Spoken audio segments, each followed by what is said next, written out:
Welcome to the Liberating River, where spiritual freedom meets soul aligned wealth. I'm your guide, Wanda F. Nesbit. Let's break free, build boldly, and live fully.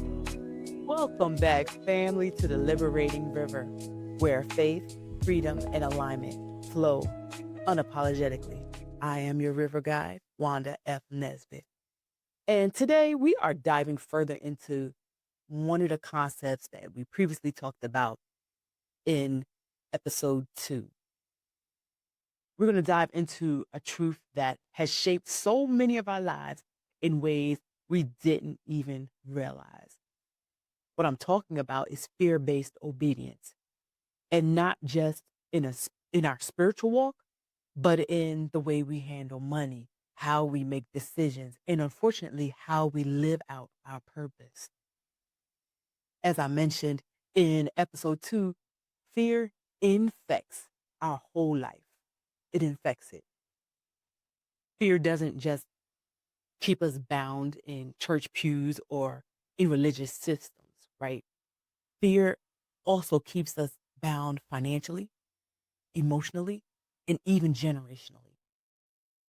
If fear is the reason you obey, it might also be the reason you give, the reason you don't invest, or the reason you settle for less than what God actually designed you for. But hear me today. God never asked you to obey out of fear. God calls us to walk in obedience out of love. And when your obedience shifts from fear to love, your whole life begins to open up. It opens up spiritually, emotionally, and yes, financially. What we're going to do in this episode is break it down into 5 parts. Part 1, understanding fear-based obedience. Let's start by defining it, right? Fear-based obedience is when your actions, your choices, your yeses to God are rooted in fear of punishment instead of freedom of love. It's doing the right thing for the wrong reason. So, it might sound like this. If I don't tithe, I'll be cursed. Or if I don't say yes to everything the church asks, God will be angry. Or if I rest, I'm being lazy and unfaithful. But healthy obedience looks different. Healthy obedience is rooted in love. That's it. Love. It says, I trust God's heart for me, so I'll align with his direction. Scripturally, in 1 John 4:18, it says, there is no fear in love, but perfect love casts out fear, because fear has to do with punishment. The one who fears is not made perfect in love. Now, think about this with money. How often have you given because you were scared of what would happen if you didn't? That's fear-based obedience. God is not sitting in heaven, I promise you. He is not sitting in heaven with a calculator and a thunderbolt waiting to strike you down if you miss a tithe. That's not what's going to happen. That's not who God is. And if that is true, then the same effect should happen when you do not render unto Caesar what is Caesar's. Think about it. I want you to reflect on this question. Am I obeying God's direction because I love and trust God, or because I'm terrified of what happens if I don't? Really sit with that question. Take in a deep breath and truly contemplate that. How does that resonate with you? What is your truth? Part 2, how fear-based obedience shows up. Now, fear-based obedience shows up in sneaky ways. And I'm going to share personally how it can truly affect your life. So spiritually, it might look like this, right? I was a person who overcommitted a lot. I was on the usher board. I was a drummer. I was on the choir. I was one of those individuals who would help deliver home items to people who were in need. I cleaned up the sanctuary. I folded bulletins. I was that person. I have never just been a member of a church. I always had to do something. Always. Partly, if I'm fully honest, partly is because I was raised in the church. As far back as I can think, I was raised in the church, and that is what I saw down through the years. And then the other part is partly because I am a PK. If you don't know what that means, it stands for a preacher's kid. But for me, both of my parents were ordained preachers and for a long time co-pastors. My mother is still alive. My father died in the height of COVID in May of 2020. So, yes, I was completely in the church. And for me, it was a lot of fear based obedience that naturally grew inside of me. um, in the back of my mind, I was always thinking the more I do, the more I'll stay out of trouble, the more God sees me as I am a devoted person. And, you know, God will see my activity and will love me.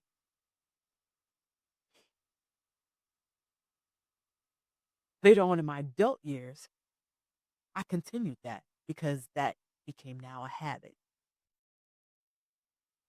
But I did come to this place where I realized I needed to do stuff truly from a pure heart, not out of fear.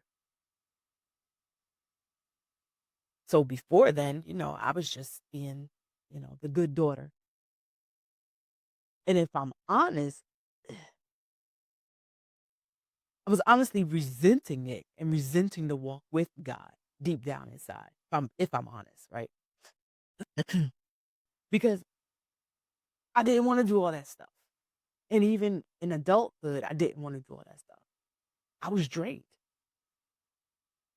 But ironically, I could not stop because I was afraid it meant I was not truly a follower or a believer. And to be honest, everybody else was doing it. So I thought it was what I was supposed to do. So it must have been right. That's what I thought.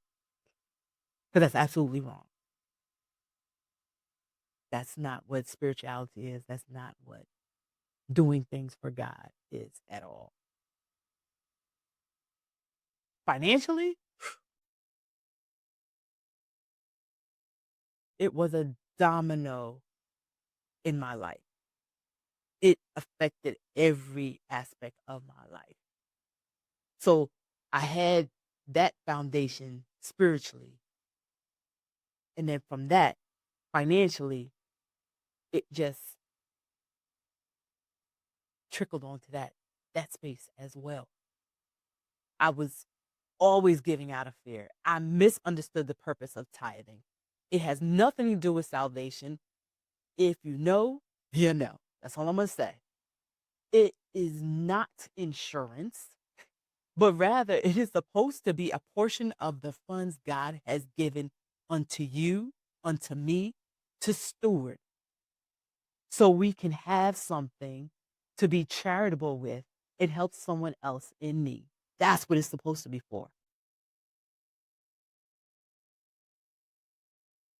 That's what a tithe is. Even if we look at just investing and saving, let's be honest. How many of us refuse to invest or save because fear whispers in our ear, it's too risky. You'll lose everything. I know it's not just me. I know it's not just me. But what I Also know it's not true. That's fear. And I was completely guilty of thinking that for so many years. And you know what? That fear opened the door to being frugal. I'm going to say air quotes to that, frugal. Because there's frugal and then there's frugal, AKA hoarding money. And that's really what I was doing. That was hoarding money is basically the fear of thinking that you'll never have enough. And that's, again, fear. Fear building on fear and on fear and on fear. Let me ask you this real quick, right? How has fear shaped the way you see money? Either as a chain you're trapped by or as something you're constantly afraid to lose. Really think about that. Let that sink in. Because I had to do that for myself. That's how I broke free. Part 3, the cost of fear-based obedience. Here's the thing, fear always comes with a cost, period, point blank. Fear always comes with a cost. Spiritually, it exhausts you. You end up burnt out, bitter, and detached. Burnt out, bitter, and detached. Then you start questioning your relationship with God, right? And in that relationship with God, you start looking at God as, okay, we are in a contract versus a covenant. We might have to talk about that in another episode because those are two different things. A contract and a covenant are two different things. Emotionally, it takes a toll on you. Fear-based obedience keeps you anxious and always second-guessing yourself all the time. And of course, financially, going right back to the finance because finance is a part of living, right? The cost is even higher. You will miss opportunities because you're afraid to take risks. You will stay in toxic jobs because of fear. And what fear? What fear? The fear that you won't survive outside of that paycheck. The fear that you won't make it. And ironically, you pass down a scarcity mindset to those in your environment, in your household environment, in your family environment, in your community environment, teaching by your actions. And what you're teaching is fear of lack instead of faith in provision. So let's stop right now. Let's cleanse the air. Let's start to take back what is actually ours. Say this with me. Speak this over your own life. I am not bound by fear. I am led by love. My giving, my saving, my investing, it flows from trust in divine provision. I am not bound by fear. I am led by love. My giving, my saving, my investing flow from trust in divine provision. Say it until you feel the shift inside of you. Because you have to motivate yourself. There is nothing wrong with investing and saving. That's what we're supposed to do. We're supposed to do that. And if you need more information about investing and saving, click the link in the description for further details. Stay tuned. To be continued. Coming next week. Thanks for flowing with us on the Liberating River. Subscribe, share, and come back next week for more wisdom, wealth, and alignment. Stay free, stay grounded, stay bold.